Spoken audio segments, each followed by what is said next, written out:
नमस्कार, शाम के 4 बजे हैं। क्राइम न्यूज के साथ मैं हूं अनुपम। सबसे पहले बात करते हैं इस वक्त की सबसे अहम और बड़ी खबर। हाथरस कांड पर न्यूज 18 सबसे बड़ा खुलासा करने जा रहा है। वो खुलासा जो आपको चौंका देगा। हाथरस साजिश पर बड़ा खुलासा। सिद्दीकी कप्पन का पीएफआई कनेक्शन मिला है। पीएफआई का ऑफिस सेक्रेटरी था कप्पन। रिपोर्टर के नाम पर दिल्ली मीडिया में घुसा। आरोपी के लैपटॉप की फिलहाल जांच हो रही है। कप्पन और 3 आरोपियों ने अपना जुर्म कबूला है। पीएफआई के सदस्य कहने पर हाथरस आए थे। पीएफआई के सदस्य दानिश उनको गाइड कर रहा था। कप्पन के बैंक डिटेल से इस बात का कनेक्शन मिला है। न्यूज 18 सबसे बड़ा खुलासा यहां पर कर रहा है। पीएफआई सीएफआई से कप्पन को पैसा मिलता था, जिस बात का अंदेशा उत्तर प्रदेश की सरकार जता रही थी। 2018 में केप टाउन दौरे का खर्च पीएफआई ने उठाया। जामिया मिलिया का पूर्व छात्र है सिद्दीकी कप्पन। जामिया में 2 छात्रों की गोली मारने की फेक न्यूज फैलाई गई। मलयालय मीडिया में हिंदू विरोधी खबरें बनाता था। और बातचीत करने के लिए शंकर आनंद हमारे संवाददाता जिन्होंने इस खबर को ब्रेक किया है, वो हमारे साथ बातचीत करने के लिए खुद जुड़ रहे हैं इस वक्त फोन लाइन पर। शंकर, बड़ी साजिश थी हाथरस कांड और जाहिर तौर पर अब उसका खुलासा यहां पर न्यूज 18 कर रहा है। किस तरीके से पूरा नेटवर्क काम किया और पीएफआई के कनेक्शन की जड़ें कहां तक हैं, बताइए। वाकई में अनुपम, जिस तरह से इस मामले में केंद्रीय जांच एजेंसी ईडी इस मामले की तफ्तीश कर रही है और तफ्तीश के दौरान में उन जो 4 आरोपियों को जब ईडी ने रिमांड पर लिया और जब उससे विस्तार से पूछताछ किया तो पता चला कि उसका जो मोबाइल फोन है, उसके लैपटॉप्स हैं, उससे कई महत्वपूर्ण जानकारी निकल के सामने आई है, जिसमें कि इस बात पर पुष्टि होती है कि पीएफआई के साथ में काफी करीबी संबंध थे। और इसमें जो प्रमुख आरोपी हैं, उन आरोपियों की अगर बात करें तो वो उसको निर्देश दिए जा रहे थे और वो निर्देश जो देने वाला शख्स है जल्द ही ईडी के रडार पे आ गया है और जल्द ही उसकी औपचारिक तौर पर गिरफ्तारी भी होने वाली है। तो इस मामले पर उसको निर्देश दिया गया था। इन जो 4 लोग हैं, चारों लोगों को निर्देश दिया गया था कि आप लोग हाथरस जाइए और हाथरस में जाने के बाद जो पीड़ित परिवार है उसके प्रति आपको हमदर्दी दिखानी है। उसके बाद वहां के लोगों को मोटिवेट करके वहां पर एक आंदोलन जैसा वो खड़ा करना है। शुरुआती तौर पे बहुत ज्यादा पैसे नहीं दिए गए थे, लेकिन वहां पर मुस्लिम दलित मोर्चा को किस तरह से एकजुट करना है और वहां पर हंगामा खड़ा करवाना, ये मुख्य मकसद था। और कहीं न कहीं इसके पीछे मकसद उत्तर प्रदेश की सरकार और केंद्र सरकार को एक बदनाम करने की एक साजिश रची गई थी। क्या माना जाए इस तरीके से कनेक्शन निकलकर सामने आया, ये बड़ी साजिश निकलकर सामने आई है। उत्तर प्रदेश सरकार को इसकी भनक पहले ही लग गई थी, इसीलिए सरकार ने पीएफआई के कनेक्शन की बात को शुरुआती तौर पर हाथरस कांड में सामने लाया था। और एक महत्वपूर्ण जानकारी मैं देना चाहूंगा अनुपम, इसमें कई ऐसे व्हाट्सएप ग्रुप के बारे में जो जानकारी मिली है, जिसमें कि एक महत्वपूर्ण व्हाट्सएप ग्रुप के बारे में मैं जिक्र करना चाहूंगा, जिसकी जानकारी विशेष तौर पर न्यूज 18 के पास है। एक व्हाट्सएप ग्रुप के मैं चर्चा कर रहा हूं, भीम आर्मी टॉप 100। ये एक महत्वपूर्ण व्हाट्सएप ग्रुप बनाया गया था, जिसके तहत मुस्लिम और दलितों के बीच में किस तरह से इस मामले को लेकर पहुंचना है और उसके बाद उत्तर प्रदेश के अंदर में इस मामले को लेकर वहां पर हंगामा खड़ा करना है। इसकी जो बुनियाद जो है उसमें इसी ग्रुप के मार्फत से रखी गई थी। और इस मामले में जो पीएफआई के मोहम्मद परवेज अहमद हैं, उनका जो रोल है वो काफी महत्वपूर्ण था पीएफआई का। और इसके साथ ही पीएफआई से जुड़े हुए कई लोग हैं, उसका जो एक रोल है इस पूरे ग्रुप को लेकर, जो व्हाट्सएप ग्रुप का नाम मैंने बताया है, फिर से मैं बताना चाहूंगा, भीम आर्मी टॉप 100। ये एक ऐसा व्हाट्सएप ग्रुप तैयार किया गया था, इसी के इर्द गिर्द में कई लोगों को तैयार किया गया था। बिल्कुल शंकर, आप नजर बना के रखिए। तो सबसे बड़ा खुलासा हमारे रिपोर्टर शंकर आनंद हमारे साथ कर रहे हैं। इस वक्त की सबसे अहम और बड़ी खबर, शंकर आनंद हमारे रिपोर्टर हैं जो इस खबर को ब्रेक किए हैं। पीएफआई का कनेक्शन यहां पर खुलकर इन्वेस्टिगेटिव एजेंसीज की जांच में सामने आया है। आगे बढ़ते, जहरीली शराब से हो रही मौतों को लेकर एक बार फिर से हंगामा मचा हुआ है। ऐसा जब होता है तब सरकारें कार्रवाई का बहाना बनाती हैं, लेकिन जहरीली शराब से हो रही मौतों को रोकने का कोई एक्शन प्लान दिखाई नहीं देता। इसका खामियाजा अब लोगों को भुगतना पड़ता है और सरकारें जांच बिठाकर पल्ला झाड़ लेती हैं।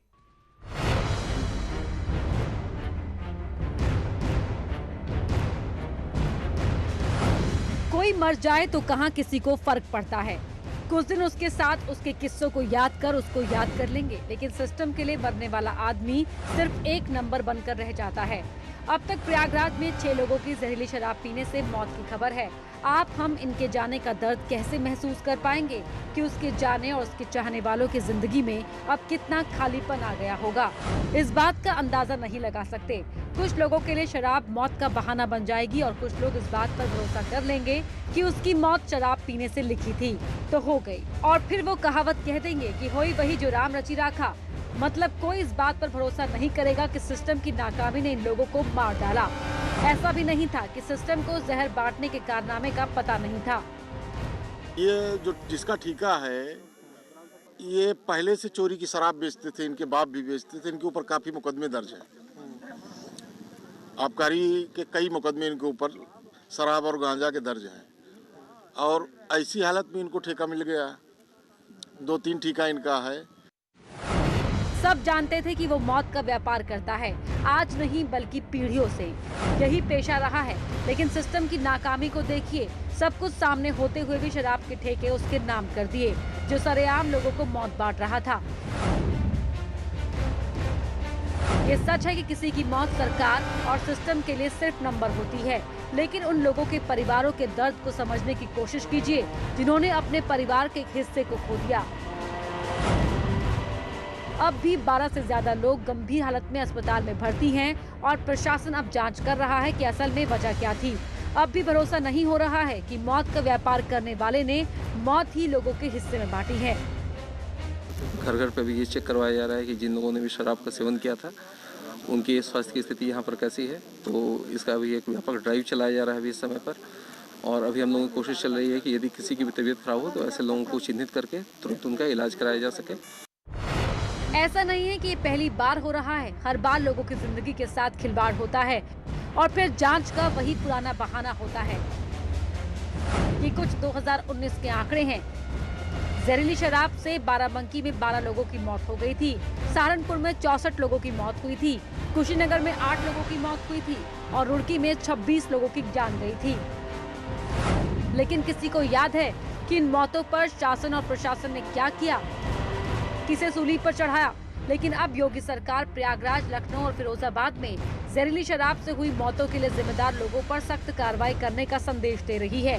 सीएम ने ऐसे लोगों की संपत्तियों को जब्त करने का आदेश दिया, लेकिन प्रियंका गांधी ने सरकार के खिलाफ हमला बोल दिया है।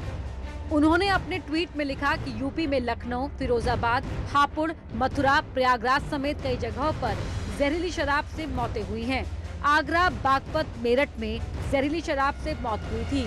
आखिर क्या वजह है कि कुछ दिखावटी कदमों की बजाय सरकार जहरीली शराब के माफियाओं पर कार्रवाई करने में नाकाम रही है? कौन जिम्मेदार है? वैसे अब जांच चल रही है, सरकार भी मूड में दिखाई दे रही है। अब बस मौत बांटने वालों के खिलाफ अंजाम देखना बाकी है। Bureau report, news 18। एक सिपाही इस उम्मीद से घर लौटा था कि इस बार विवाद शांत हो जाएगा, लेकिन उसे कहां पता था कि अपनी ही वर्दी वालों की लापरवाही का खामियाजा उसे अपनी जान गंवाकर भुगतना होगा। मामला बांदा जिले का है। छोटी सी रंजिश में 3 लोगों की हत्या होने से सनसनी फैल गई। अब पुलिस मामले की जांच कर कार्रवाई का भरोसा दे रही है, लेकिन सोचिए, अगर पुलिस वालों ने सख्ती की होती तो शायद यह अंजाम इतना खौफनाक न होता।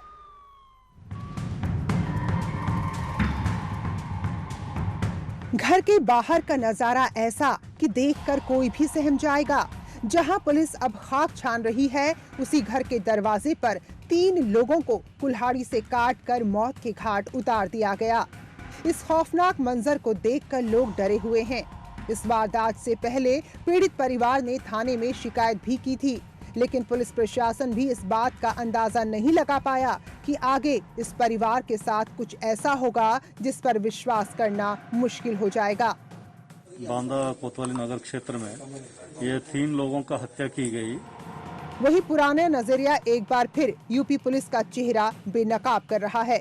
जैसा परसेप्शन आम लोगों में पुलिस को लेकर है, क्योंकि कुछ वैसा ही बर्ताव प्रयागराज में तैनात कांस्टेबल अभिजीत के प्रति भी पुलिस वालों का था। पुलिस ने विवाद को समझा, लेकिन गहराई नहीं समझ पाई। सिपाही की गुहार लगाने पर शिकायत तो दर्ज की और फिर मामले की जांच का आश्वासन देकर उसे टाल दिया। लेकिन कुछ ही घंटे के फासले के बाद जब तस्वीर साफ हुई तो पुलिस वालों के पैर के नीचे से जमीन ही खिसक गई, क्योंकि जिन लोगों के खिलाफ अभिजीत ने शिकायत दर्ज कराई थी, उन्होंने उसको उसके ही घर की चौखट पर काट डाला। बचाव के लिए मां और बहन सामने आई तो उनको भी नहीं छोड़ा। इलाहाबाद में एपी में पोस्टेड थे का कांस्टेबल अभिजीत, उनको गोल्डी बोलते हैं, और उनको और उनका बहन और उनका माँ का हत्या कर दिया गया, और इनका ताऊ का लड़कों के द्वारा ही ये हत्या करना बताया जा रहा है। पुलिस अब इस बात की गंभीरता को समझ चुकी थी, जिस बात की गंभीरता हम नहीं समझ पाए। उसका अंजाम अब हम सबके सामने है। विवाद भले ही समझने में मामूली लगा हो, लेकिन जुर्म अब गंभीर हो गया। इसमें 2 अभियुक्त गिरफ्तार है और तीसरा अभियुक्त भी पता चला है, उसके लिए भी पुलिस टीम गई है, तो कार्रवाई किया जा रहा है। जो शिकायत मिली थी उस विवाद की पुलिस पड़ताल कर रही है, क्योंकि पुलिस को आशंका है कि ये हत्या सिर्फ चावल के विवाद को लेकर नहीं हुई, बल्कि ये खुन्नस स्टेटस सिंबल की लड़ाई तक पहुंच गई थी। क्योंकि जिन पर हत्या का आरोप है, उन लोगों का रहन सहन बहुत अच्छा नहीं है और अपने ही परिवार के बढ़ते रुतबे से वो इतना आग बबूला हो बैठे कि घात लगाकर 3 लोगों को कुल्हाड़ी से काटकर मार डाला।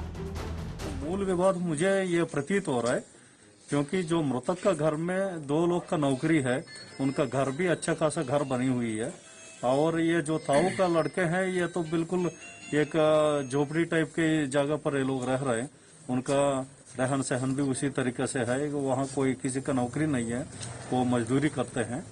तो हो सकता है ये जो कहीं ना कहीं ये जो संपत्ति का जो विवाद और उसका जो है वो जलसी होगा इनके बीच में, तो उस वजह से भी हो सकता है कहीं खुंदक खा के बैठे हैं। पुलिस को इस बात की आशंका ही नहीं हुई कि जो अभी हमारे सामने बैठकर शिकायत लिख रहा है, वो कुछ ही घंटों बाद इस दुनिया में नहीं रहेगा। शायद ये आशंका होती तो वारदात टल सकती थी, लेकिन पुलिस का पुराना रवैया, देखेंगे, जांच करेंगे, पड़ताल में कुछ मिलेगा तो आगे कार्रवाई करेंगे। इन शब्दों ने एक बार फिर 3 बेगुनाहों की हत्या करा दी और अब एक छोटा भाई बचा है जो मौके वारदात पर मौजूद नहीं था। शायद उसकी किस्मत ने उसे हत्यारों से बचा लिया, क्योंकि वो पुलिस की ट्रेनिंग के लिए घर के बाहर गया था। न्यूज़ 18 के लिए बांदा से अंकित त्रिपाठी की रिपोर्ट। राजधानी लखनऊ में समाजवादी पार्टी के एमएलसी के घर पर गोली चलाने का मामला सामने आया है। खबर है कि एमएलसी अमित यादव के सरकारी आवास पर बर्थडे पार्टी चल रही थी, तभी अवैध पिस्टल से छेड़छाड़ करने पर गोली चल गई और राकेश नाम के शख्स की गोली लगने से मौत हो गई। ये पूरा मामला हजरतगंज के लाप्लास अपार्टमेंट का है, जहां एमएलसी के करीबी पंकज यादव ने पार्टी का कार्यक्रम किया था, जिस पार्टी में ज्यादातर लोग नशे में थे। फिलहाल पुलिस इस मामले में एसपी एमएलसी से पूछताछ कर साक्ष्य जुटाने की कोशिश कर रही है। इस मामले में अब तक पुलिस ने 4 लोगों को हिरासत में लिया है। लड़के जो पहले से दोस्त थे, एक विनय नामक लड़के का बर्थडे पार्टी सेलिब्रेट कर रहे थे, जिसमें उन लोग शराब भी पिए हुए थे। उसमें विनय नामक लड़के के हाथ से बंदूक, जब वो लोग उसके जो मृतक है उनके साथ जो बंदूक को लेकर छेड़खानी कर रहे थे, उस समय जो पिस्टल है, जो कंट्रीमेट पिस्टल है, उससे गोली चल जाती है और राकेश को गोली लगती है। राकेश के बाद गोली लगने के बाद राकेश की मृत्यु हो जाती है। इस सिलसिले में पुलिस ने 4 अभियुक्तों को पकड़ लिया है। जो 4 लोग थे उनको पकड़ लिया जो पार्टी में मौजूद थे। शुरुआत में जब इनसे पूछताछ की गई तो इन लोगों ने द्वारा बताया गया कि पार्टी में ऐसी ऐसी घटना हुई, जिसमें ये पिस्तौल मृतक यानी कि राकेश ही लेके आया हुआ था और इसी के साथ छेड़खानी करते वक्त इससे गोली चली और राकेश को लगी। लेकिन पुलिस जब और गहनता से पूछताछ की तब पता चला जो इस घर में रहता था यानी कि पंकज, ये पिस्तौल एक्चुअली उसकी है। ये पिस्तौल कंट्रीमेट पिस्तौल है, नॉट लाइसेंस पिस्तौल नहीं है।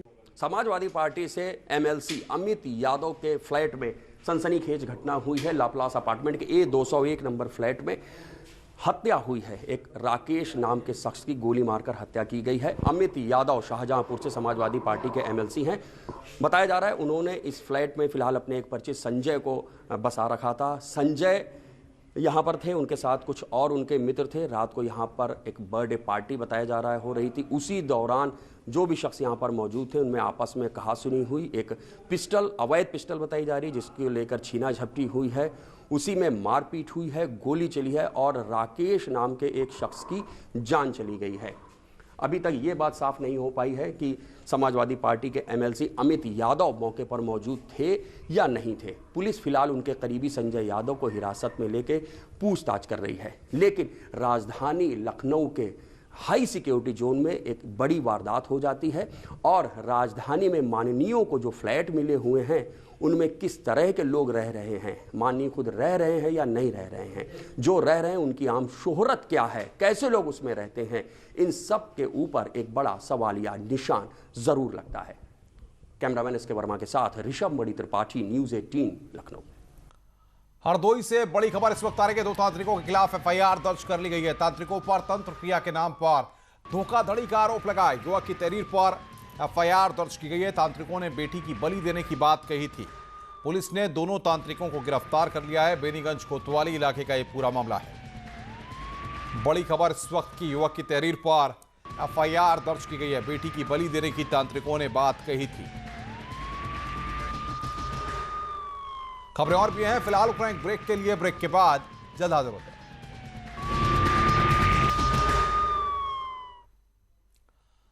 स्वागत है। ब्रेक के बाद योगी सरकार कानून व्यवस्था पर लगातार जोर दे रही है। कल मुख्यमंत्री योगी आदित्यनाथ ने समीक्षा बैठक के दौरान भी अधिकारियों को कानून व्यवस्था और दुरुस्त करने के सख्त निर्देश दिए थे। इसके बाद आज 2 जगहों पर मुठभेड़ की खबरें सामने आई हैं। आगरा में पुलिस के साथ एक मुठभेड़ में एक बदमाश गिरफ्तार हुआ, जबकि ग्रेटर नोएडा में 3 बदमाशों को गिरफ्तार करने में पुलिस को सफलता हासिल हुई।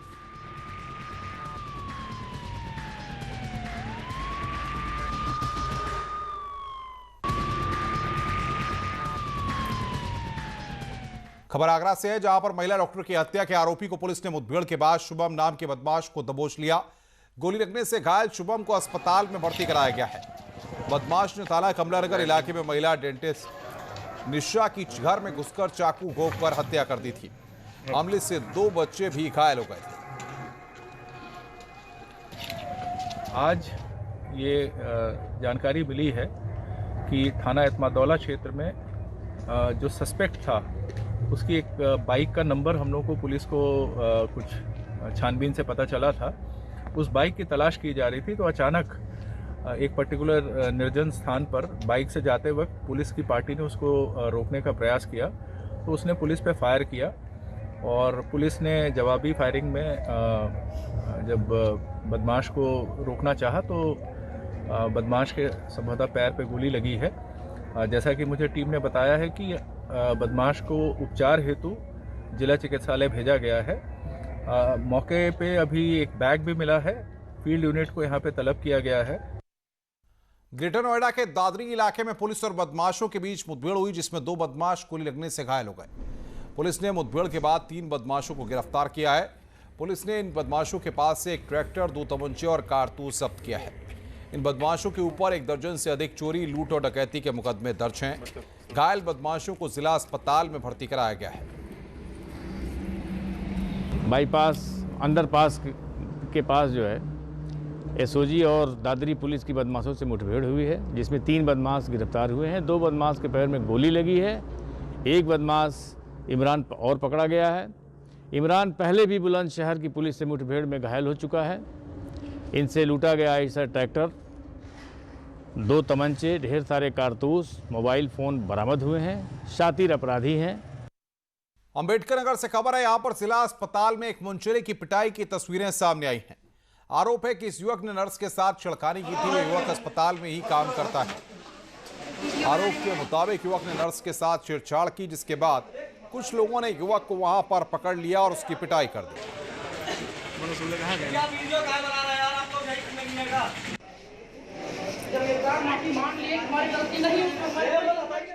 बड़ी खबर गाजियाबाद से आ रही है। थाना मधुबन बापूधाम इलाके में महिला का शव मिला है। बंद फ्लैट में महिला का शव मिला है। बताया जा रहा है कि महिला की हत्या गला रेत कर की गई है। महिला घर में अकेली थी और उस वक्त ये वारदात हुई है। तो बड़ी खबर इस वक्त आ रही है, गला रेत कर महिला की हत्या की गई है। वाराणसी में पुलिस प्रशासन के लाख प्रयासों के बावजूद अपराध पर लगाम लगाता नहीं दिख रहा है। पिछले एक हफ्ते के अंदर तीसरी हत्या का मामला सामने आया है। जिले के छोटा लालपुर इलाके में पुरानी रंजिश के चलते युवक की गोली मारकर हत्या कर दी गई। वारदात को अंजाम देने वाला मृतक का पड़ोसी ही बताया जा रहा है। एसएसपी अमित पाठक के मुताबिक मृतक और आरोपी का बैकग्राउंड चेक किया गया। जुगनू का कुछ आपराधिक इतिहास भी सामने आ रहा है। उनका कहना है कि जल्द ही आरोपी को पकड़ लिया जाएगा।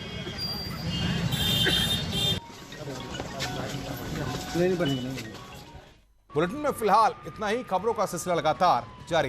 नमस्कार।